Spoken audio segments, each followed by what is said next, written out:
Tiger Woods returning to Southern Hills, where he won the 2007 PGA Championship. But it was a rough first round for Tiger. Instead, another player in his group, a star player, had the round of the day. Let's take a look exactly where we are after Thursday, round one, out in Tulsa.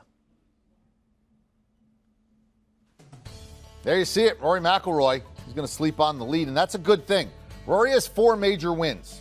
In all 4, he either led or was within a shot of the lead after Thursday. So this is where he wants to be, play from out front. One shot clear of a couple of Americans, Will Zalatoris and Tom Hoge.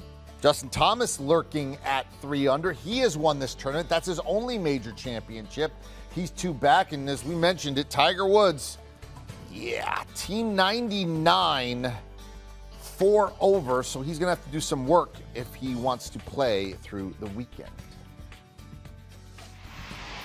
All right, let's get our guy in. Kyle Porter is there. Watch Tiger, the whole field, everything that transpired on Thursday in Tulsa.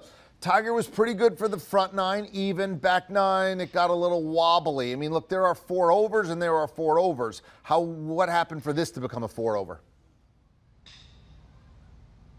Well, he got wobbly on the scorecard and he got wobbly with his body. I mean, he was kind of all over the place over the last couple holes. Just his leg, you know. I thought it was interesting because as we watched at Augusta National at the Masters in April, his body kind of incrementally wore down. It happened a little bit over a long period of time. And this seemed to happen suddenly, and it actually seemed to surprise him a little bit, EK, with how his body and his leg were reacting late in the day. And I think that's a little more disconcerting than, of course, your body's going to wear down over 2, 3, 4 days of a golf tournament. But for it to happen really quickly and to talk about not being able to load, struggling to walk, struggling to twist on it, those types of things, that was concerning to hear at the end of his round. It's going to be surprising now if he makes the cut. And I think a lot of that is just due to, it's due to 2 things. 1, the body's not cooperating. But then 2, he made some curious decisions off the tee. He was a few times 100 yards back of where Rory McIlroy was at off the tee, 60 yards back of where Jordan Spieth was at off the tee. Those guys are hitting driver. He's sometimes hitting that 2-3 iron stinger, and he left himself some really long distances in terms of approach shots, and that did not go well for him on Thursday as he shot 74 in round 1 here. All right, your leader is Rory McIlroy.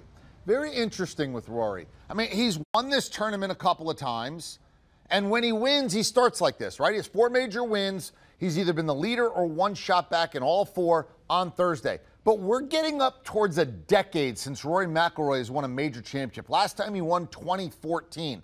What are you seeing with Rory? Does this look like 2014 Rory McIlroy, or does this look like the Rory McIlroy for the last 5, 6, 7, 8 years in majors? No, it looked like 2014, and there's a couple reasons why. I mean, you mentioned he's probably the best front runner in the game. He wins from out in front. He actually talked at the Masters and earlier this week about how he's been trying to play more conservatively early on in major championships. And I kind of challenged him on that. I asked him, why is that the case? You've won all your majors from out in front. And he talked about how, like, he doesn't go out and try to shoot 64, 65. Sometimes it happens. But he did say after this round, EK, that he really kind of stuck to the game plan, and this leads us to why he thrived in round 1. And that was because of his driver. He hit 10 drives over 325 yards on Thursday. He really kind of destroyed this course in a lot of ways. He was second off the tee in terms of driving distance.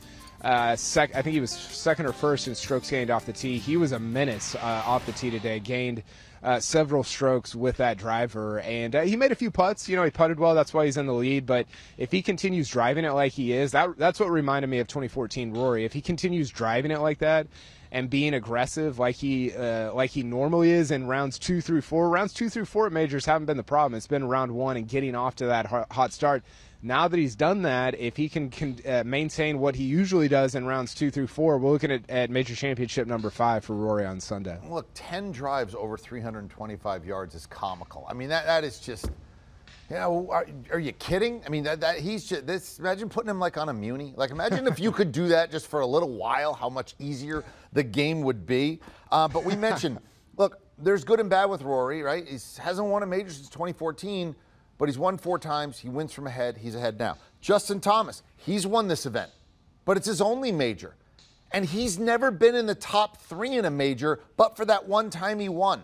He's lurking. He's right there. Why has he not played better in some of these big events?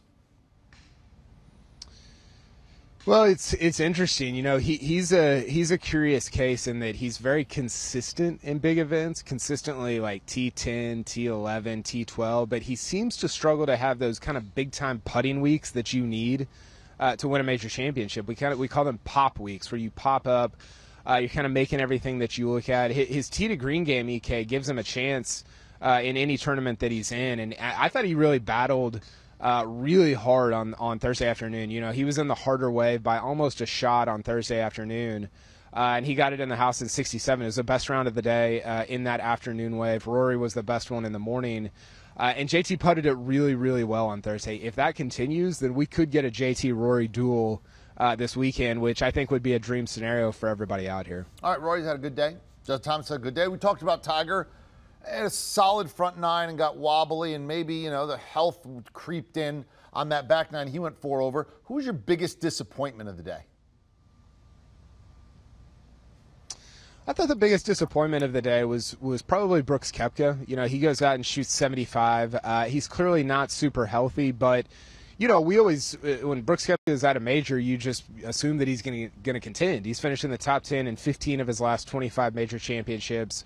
If he's teeing it up, you presume that he's healthy. Clearly, he's not. He withdrew from the AT&T Byron Nelson last week with an injury. So I don't know that I'm necessarily disappointed with his play. Just disappointed that he's not super healthy and not able to contend, because major championships are a lot more fun when Brooks Koepka is in them on the weekend. All right, you're there. What are you going to watch for round 2? I mean, there's certain things. Like Rory's ahead. Is he going to stay ahead? Tiger, is he going to make the cut? I mean, there are some obvious headlines. What else for you going into round 2? Yeah, I think there's 2 things, especially early on Friday morning when I get out here. One is, can JT back up his 67? You know, we saw this at Winged Foot back at the 2020 U.S. Open that fall, where he leads in round 1 and he's not able to back it up the rest of the week. Does he start to kind of build a week and put a week together, or does he come back to the pack on Friday morning? And then I think the other thing that we haven't really talked about, EK, is Scottie Scheffler, #1 player in the world. He shot 1 over on Thursday. I actually followed his group late in the day, and it got pretty sideways. He hit some bad drives, hit it into a couple penalty areas, had to take a couple penalty strokes off the tee. Can he play his way back into it? He's certainly not out of it. He's only 6 back of Rory. He's 5 back of the guys in second place. So he's got an opportunity to play himself back into it on Friday morning. Can he go out and do that early and assert himself just like he has for the last 3 or 4 months? All right, well done. There he is, Kyle Porter. He's there in Tulsa. PGA, quest for the Wanamaker Trophy. Rory McIlroy, who's already won it twice this tournament, looking to have his 3rd PGA trophy. And again, when he starts fast, he's dangerous. And every time he's won a major, he's either led on Thursday or been within a shot of the lead when he slept on Thursday, and he is your leader. Want more of what we do? Look, First Cut's a great podcast. You download, you subscribe, you enjoy, and you want coverage, we've got coverage. That's right. Saturday, Sunday, CBS. Biggest events with us. We'll see you from Southern Hills. Do you want a sports network that delivers everything that matters about the game? The highlights, the picks, the instant analysis, no yelling, no fake debates, no politics. Hit the subscribe button and never miss a moment.